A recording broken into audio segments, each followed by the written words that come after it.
Selamat berjumpa kembali di dalam layanan audio Sahabat Seperjalanan. Hari ini adalah hari Jumat 12 Februari 2021. Tema renungan dan saat teduh kita dengan judul Sahabat di saat sulit. Sahabat di saat sulit. Firman Tuhan terambil dalam Amsal 17 ayat 17. Demikian bunyi firman Tuhan. Seorang sahabat menaruh kasih setiap waktu dan menjadi saudara dalam kesukaran. Seorang sahabat menaruh kasih setiap waktu dan menjadi saudara dalam kesukaran. Mari kita berdoa. Bapa yang di dalam surga, terima kasih Engkau sudah memberikan kepada kami inspirasi tentang siapa sahabat yang sesungguhnya, yaitu sahabat yang selalu ada di saat sulit, sahabat yang selalu ada di saat kami mengalami kesukaran. Kami ingin belajar Tuhan menemukan sahabat yang seperti demikian di dalam dunia ini. Di dalam nama Tuhan Yesus kami berdoa. Amin. Sahabat seperjalanan yang dikasihi Tuhan, sesuai dengan tema daripada judul daripada layanan audio yaitu Sahabat Seperjalanan, hari ini mau membahas tentang sahabat. Sahabat yang berkualitas, sahabat yang terbaik, sahabat yang sejati, memang kita sulit untuk menemukan di dalam dunia ini, dan bukan hanya sulit. Kita mungkin tidak akan dapat menemukannya. Mengapa? Karena manusia adalah manusia di dalam segala keterbatasannya. Namun firman Tuhan dalam Amsal 17 ayat 17 mengatakan apa? Seorang sahabat menaruh kasih setiap waktu dan menjadi saudara di dalam kesukaran. Berarti bahwa perintah di dalam Amsal 17 ayat 17, jikalau kita sungguh-sungguh menjalankan dengan pertolongan Tuhan, kita akan menjadi sahabat buat orang lain, dan kita pun akan menemukan sahabat yang seperti demikian. Dengan satu syarat, kita mau menjadi seperti yang Tuhan perintahkan. Kualifikasi kualitas seorang sahabat yang menaruh kasih setiap waktu dan menjadi saudara dalam kesukaran. Sahabat seperjalanan yang dikasihi Tuhan, yang saya temukan adalah justru cerita-cerita pengkhianatan daripada orang-orang yang sebenarnya sudah berjalan bersama-sama dengan Anda sebagai sahabat sekian lama. Mungkin dia bisa suami, mungkin dia bisa istri, mungkin dia bisa rekan bisnis, mungkin bisa teman masa kecil, bahkan juga tetanggamu atau siapapun juga. Sahabat seperjalanan yang dikasihi Tuhan, biarlah pengalaman-pengalaman buruk yang pernah terjadi kepada kita boleh mengingatkan bahwa sesungguhnya ada sahabat yang paling sempurna, yaitu Allah sendiri. Firman Tuhan berkata di dalam Injil Yohanes, seorang sahabat itu dia yang mau memberikan nyawanya buat sahabat-sahabatnya, dan itulah Kristus. Dan memang sahabat yang terbaik hanyalah Tuhan. Sahabat yang tidak pernah mengkhianati hanyalah Dia yang maha sempurna, yang mencintai dengan sempurna, yang menerima engkau dengan sempurna, yang tidak pernah mempermasalahkan kekuranganmu. Setiap dosamu selalu ada pengampunan dan darah Kristus yang mengalir, yang akan menyucikan engkau. Sahabat seperjalanan yang dikasihi Tuhan, Yudas yang mengkhianati pun tetap diterima oleh Tuhan. Hanya Yudas meninggalkan Tuhan. Petrus yang menyangkal pun tetap diterima Tuhan. Penjahat yang di sebelah samping salib Yesus yang seumur hidupnya mungkin tidak pernah berbuat kebaikan sama sekali, tetap diterima Tuhan. Sehingga pengalaman buruk tidak boleh menutup kemudian kehidupan kita untuk boleh percaya bahwa yang pertama ada sahabat sejati, yaitu Tuhan sendiri. Yang kedua, selalu ada sahabat-sahabat terbaik jikalau orang itu mau hidup di dalam nilai-nilai kebenaran firman Tuhan. Bagaimana kita bisa menjadi sahabat yang baik? Ada sebuah tulisan yang cukup menarik, saya bacakan coba dengan sedikit lebih lambat. Wasiat untuk kita semua. Teruslah bersahabat sampai Tuhan berkata waktunya pulang. Selama masih ada waktu, berbuat baik, lakukanlah.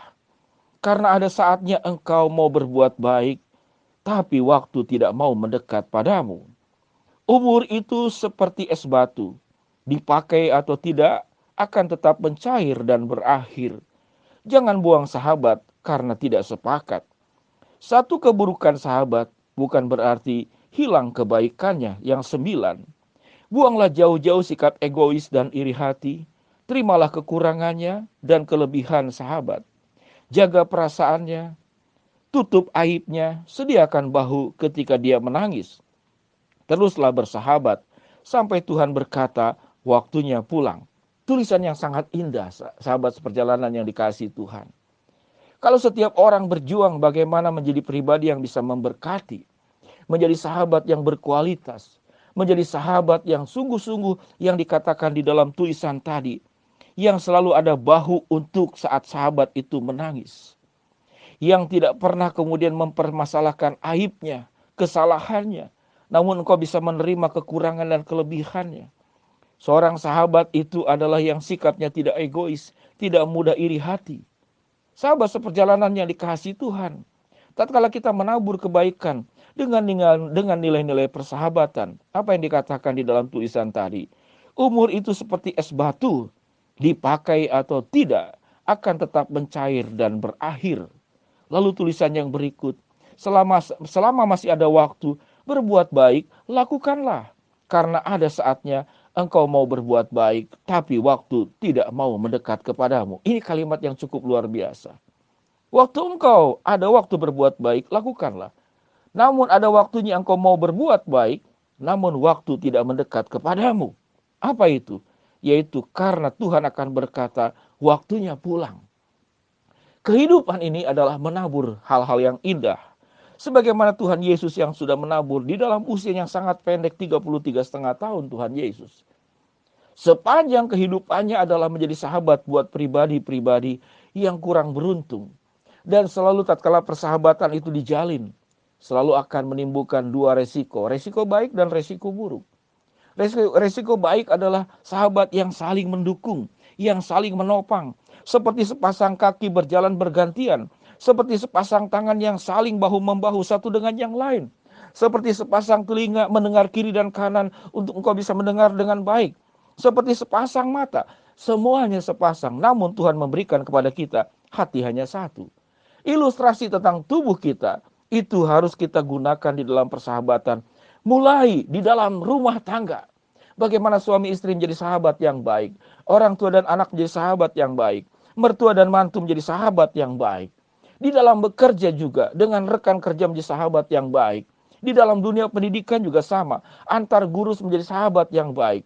Tatkala perpaduan itu terus menerus kita kerjakan, terus menerus kita asah, terus menerus kita tingkatkan. Saya percaya di dalam dunia ini ada banyak keindahan-keindahan yang kita bisa rasakan, yang kita bisa lihat. Tidak hanya berbicara tentang alam, tidak hanya berbicara tentang kemenangan, tidak hanya berbicara tentang kekayaan, tidak hanya berbicara tentang keberhasilan, tapi berbicara tentang persahabatan. Yang firman Tuhan katakan dalam Amsal 17 ayat 17. Seorang sahabat menaruh kasih setiap waktu dan menjadi saudara dalam kesukaran. Sahabat seperjalanan yang dikasihi Tuhan. Pilihan tergantung kepada kita. Tatkala kita begitu banyak mengalami kekecewaan, apakah kita akan menutup diri untuk menjadi sahabat buat orang lain? Atau engkau menutup diri bahwa Tuhan bisa mengirimkan orang-orang terbaik di dalam kehidupanmu untuk saling menopang, mendukung satu dengan yang lain. Seperti sepasang kaki, seperti sepasang tangan, seperti sepasang telinga, seperti sepasang mata. Dan hatinya tetap adalah menjadi satu. Sahabat seperjalanan yang dikasihi Tuhan. Mari kita buat keindahan-keindahan di dalam dunia ini. Mari kita buat perkara-perkara yang luar biasa di dalam dunia yang tidak sempurna ini. Lakukanlah mulai daripada dirimu. Engkau akan menularkan keindahan-keindahan tentang sahabat yang sesungguhnya, yaitu sahabat di saat sulit, sahabat di saat sukar. Mari kita berdoa. Bapa yang di dalam sorga, hamba-Mu berdoa buat sahabat seperjalanan yang sedang sakit di rumah sakit maupun di rumah. Hamba-Mu berdoa untuk satu keluarga yang terkena COVID yang hamba-Mu dapat berita tadi, hari ini, pagi ini. Ya Tuhan, Kau akan jamah dan sembuhkan. Hamba-Mu berdoa buat sahabat seperjalanan yang sedang menghadapi tantangan, rintangan, kesulitan, problem, dan masalah dalam kehidupan ini. Tuhan, bukakan jalan buat sahabat seperjalanan yang sedang memohon berharap sesuatu. Di dalam waktu rencana dan kehendak-Mu, Engkau yang akan kabulkan. Di dalam nama Tuhan Yesus kami berdoa. Amin. Sahabat seperjalanan yang dikasihi Tuhan, selamat menjadi sahabat di saat sulit, di saat sukar. Engkau akan menjadi sahabat yang seperti demikian, dan Tuhan pun akan mengirimkan orang-orang terbaik dalam hidupmu. Dan yang paling utama, Tuhan adalah sahabat yang sempurna buat hidupmu.